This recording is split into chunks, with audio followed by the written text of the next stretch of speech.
ദൈവത്തിരുനാമത്തിന് മഹത്വം ഉണ്ടായിരിക്കട്ടെ. അനുഗ്രഹീതമായ നല്ല ഈ സന്ധ്യയ്ക്ക് ഞാൻ ദൈവനാമത്തിന് സ്തോത്രം ചെയ്യുന്നു. ഒരിക്കൽ കൂടെ ജീവിതാനുഭവങ്ങൾ പങ്കിടുവാൻ കർത്താവ് തരുന്ന കൃപകൾക്കായി സ്തോത്രം ചെയ്യുന്നു. എൻ്റെ യാത്രയിൽ കേരള തമിഴ്നാട് ബോർഡറുള്ള ഗൂഡല്ലൂർ എന്ന പട്ടണത്തിൽ വെച്ചാണ് ഞാൻ ഈ വീഡിയോ തയ്യാറാക്കുന്നത്. ഇനി ഒത്തിരിയേറെ ആളുകളോട് സുവിശേഷം പറയാനുണ്ട്, പ്രാർത്ഥിക്കാനുണ്ട്. ദൈവം തരുന്ന കൃപയ്ക്കൊത്തവണ്ണം പലരോടും ദൈവവചനം പറയുവാൻ കർത്താവ് സഹായിച്ചുകൊണ്ടിരിക്കുന്നു. നാം എത്തിയിരിക്കുന്നത് അന്ത്യകാലഘട്ടത്തിൻ്റെ അന്ത്യനിമിഷങ്ങളിലാണ്. കർത്താവായ യേശുക്രിസ്തുവിൻ്റെ പരസ്യ ശുശ്രൂഷ ആരംഭിക്കുന്ന സമയത്ത് അവിടുന്ന് ഇപ്രകാരം പറഞ്ഞു: കാലം തികഞ്ഞു, ദൈവരാജ്യം സമീപിച്ചിരിക്കയാൽ മാനസാന്തരപ്പെട്ട് സുവിശേഷത്തിൽ വിശ്വസിപ്പീൻ. മത്തായി സുവിശേഷം 28-ാം അധ്യായം ഒടുവിലത്തെ വാക്യത്തിൽ പറഞ്ഞുണ്ട്, ലോക അവസാനത്തോളം എല്ലാ നാളും ഞാൻ നിങ്ങളോട് കൂടെയുണ്ട്.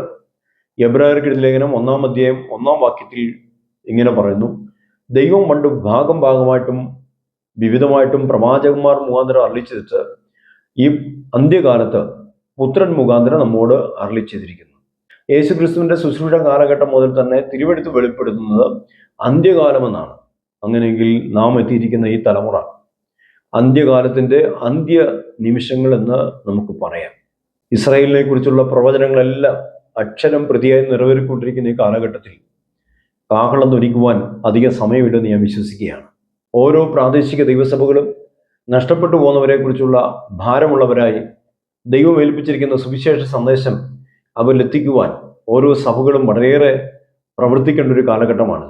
രക്ഷിക്കപ്പെടുവാനുള്ളവരുടെ അടുക്കിലേക്ക് ദൈവം നമ്മളെ അയക്കുകയോ അല്ലെങ്കിൽ രക്ഷിക്കപ്പെടുവാനുള്ളവരെ നമ്മുടെ അടുക്കിലേക്ക് ദൈവം അയക്കുകയോ ചെയ്യുന്നൊരു കാലഘട്ടമാണെന്ന് ഞാൻ വിശ്വസിക്കുകയാണ്.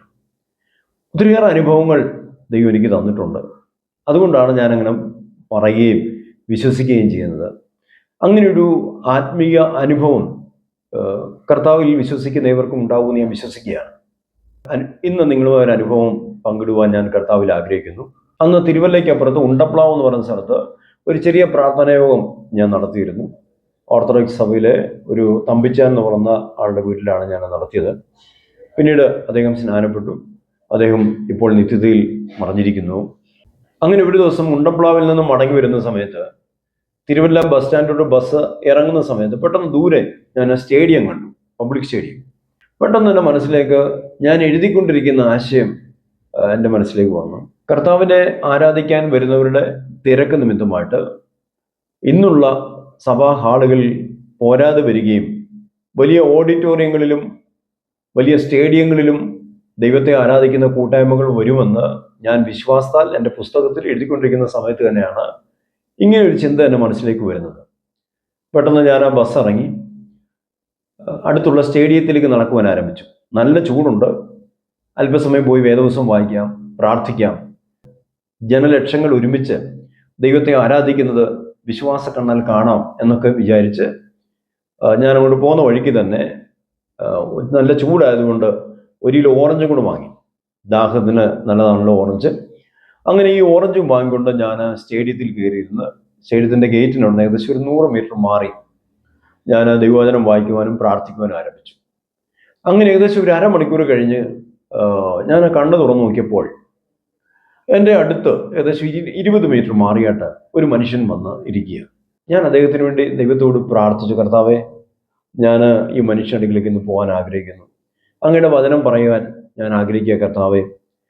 ഞാൻ വചനം പറയുമ്പോൾ അങ്ങയുടെ മകൻ്റെ ഉള്ളത്തിൽ പരിശുദ്ധാത്മാവ് ഇടപെടണമേ എന്നൊക്കെ ഞാനിങ്ങനെ പ്രാർത്ഥിച്ചു. കാരണം എനിക്കെന്തോ ഒരു ആത്മനിയോഗം കർത്താവ് തന്നു. അയാളുടെ അടുത്ത് പോകാൻ കർത്താവ് ഒരു ആത്മനിയോഗം തന്നു. ഞാൻ അദ്ദേഹത്തിൻ്റെ അടുക്കൽ ചെന്നു. അദ്ദേഹം താടിക്ക് കൈ കൊടുത്ത് വിദൂരതയിലേക്ക് നോക്കിയിരിക്കുകയാണ്. ഞാൻ ചോദിച്ചു, ചേട്ടാ ഓറഞ്ച് ഉണ്ട്, കഴിക്കുന്നോ എന്ന് ചോദിച്ചു. താ എന്ന് പറഞ്ഞുകൊണ്ട് അദ്ദേഹം കൈ നീട്ടി. ഞാൻ പെട്ടെന്നൊരു ഓറഞ്ച് കൊടുത്തു. ഞാൻ അദ്ദേഹത്തിൻ്റെ പേര് ചോദിച്ചു. അപ്പോൾ അദ്ദേഹം പേര് പറഞ്ഞു, സ്ഥലം ഒക്കെ പറഞ്ഞു. ഞാനൊന്ന് കൂടെ ഇരുന്നോട്ടെ, ഞാനൊരു സുവിശേഷ പ്രവർത്തകനാ ചേട്ടാ എന്ന് പറഞ്ഞു. അതിനെന്താ, ഇരുന്നോളാൻ പറഞ്ഞു. ഞാൻ അങ്ങനെ ഇരുന്ന് അദ്ദേഹത്തോട് പതുക്കെ യേശുക്രിസ്തുവിൻ്റെ വചനം പറയാൻ തുടങ്ങി.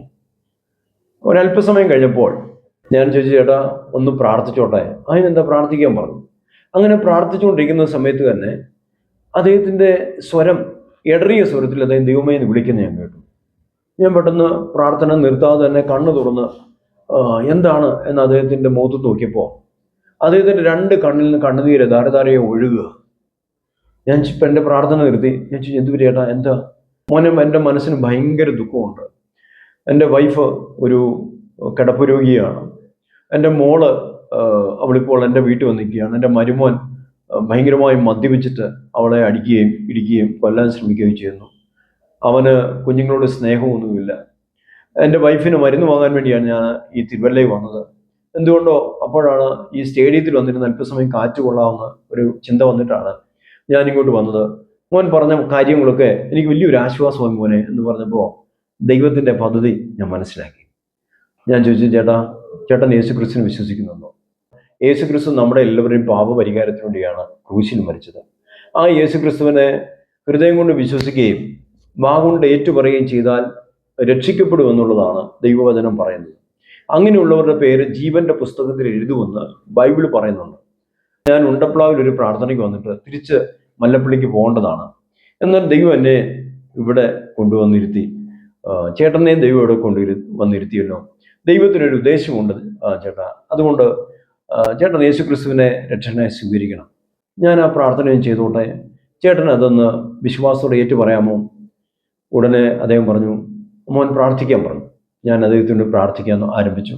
യേശുവേ, കർത്താവേ, അങ്ങ് ക്രൂശിൽ എനിക്ക് വേണ്ടി മരിച്ചുവെന്നും എൻ്റെ പാപപരിഹാരത്തിനാണ് യേശുവേ അങ്ങ് മരിച്ചെന്ന് ഞാനിപ്പോൾ വിശ്വസിക്കുന്നു. എൻ്റെ പേര് ജീവൻ്റെ പുസ്തകത്തിൽ എഴുതണമേ.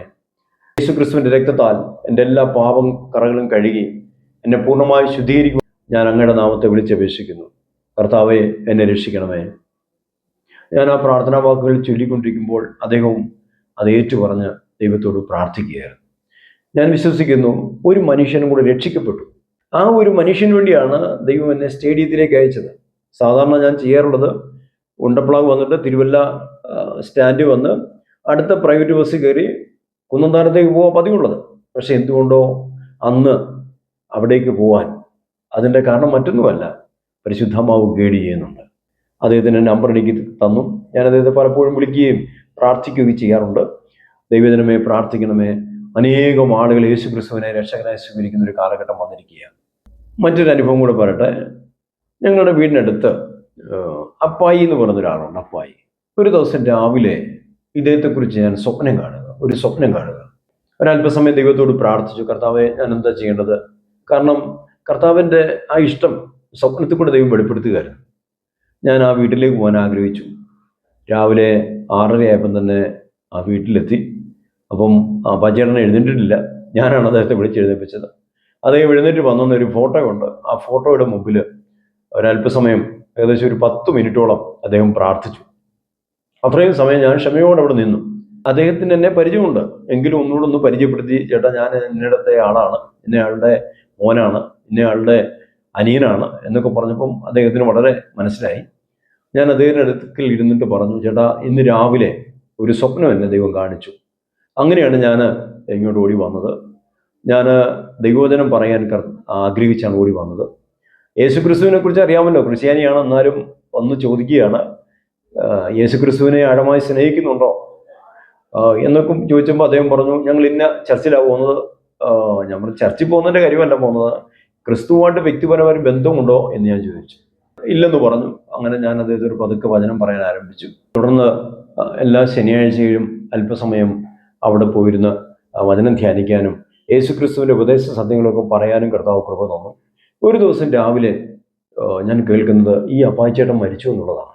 ഞാൻ ഈ സ്വപ്നം കണ്ട് ഏകദേശം 3 മാസം കഴിഞ്ഞപ്പോൾ അദ്ദേഹം ഈ ലോകത്തിൽ നിന്നും വേർപെട്ടു പോയി. അദ്ദേഹത്തിൻ്റെ ആത്മാവും ദൈവരാജ്യത്തിലുണ്ടെന്ന് ഞാൻ വിശ്വസിക്കുകയാണ്. കാഹളങ്ങൾ ധ്വനിക്കുമ്പോൾ പുനരുത്ഥാന ശരീര രൂപികളായി അനേകം ആളുകൾ ഉയർത്തു വരുമ്പോൾ അദ്ദേഹം കാണുമെന്ന് ഞാൻ കർത്താവിൽ വിശ്വസിക്കുകയാണ്. ദൈവമക്കളെ, രക്ഷിക്കപ്പെടുവാനുള്ളവരെ നമ്മുടെ അടുക്കിലേക്ക് അയക്കുകയോ നമ്മളെ അവരുടെ അടുക്കിലേക്ക് അയക്കുകയോ ചെയ്യുന്നൊരു കാലഘട്ടമാണിത്. ആ ഒരു ദൈവിക നടത്തിപ്പ് ഞാൻ എൻ്റെ ജീവിതയാത്രയിൽ എല്ലായ്പ്പോഴും തിരിച്ചറിഞ്ഞുകൊണ്ടിരിക്കുകയാണ്. ആ ഒരു ആത്മപ്രേരണ എൻ്റെ ഉള്ളിലുള്ളതുകൊണ്ടാണ് എൻ്റെ സാഹചര്യങ്ങൾക്ക് അതീതമായി ഞാൻ ഇന്നും സുവിശേഷത്തിന് വേണ്ടി ഓടിക്കൊണ്ടിരിക്കുന്നത്. ശമരിയ പട്ടണത്തിൽ പ്രവാചകൻ വിളിച്ചു പറഞ്ഞു, നാളെ ഇതേ സമയത്ത് ശേക്കലിന് 1 സേയ കോതമ്പവും ശേക്കലിന് 2 സേയ യവവും വിൽക്കും എന്ന് പറഞ്ഞ് ആ പ്രവചനം അക്ഷരം പ്രതിയായി ആ പട്ടണത്തിൽ നടന്നതുപോലെ ദൈവത്തിൻ്റെ വചനങ്ങളെല്ലാം നിറവേറുന്ന ഒരു കാലഘട്ടം വന്നിരിക്കുന്നു. കർത്താവിനായി നമുക്ക് ഒരുങ്ങാം. God bless you. Thank U.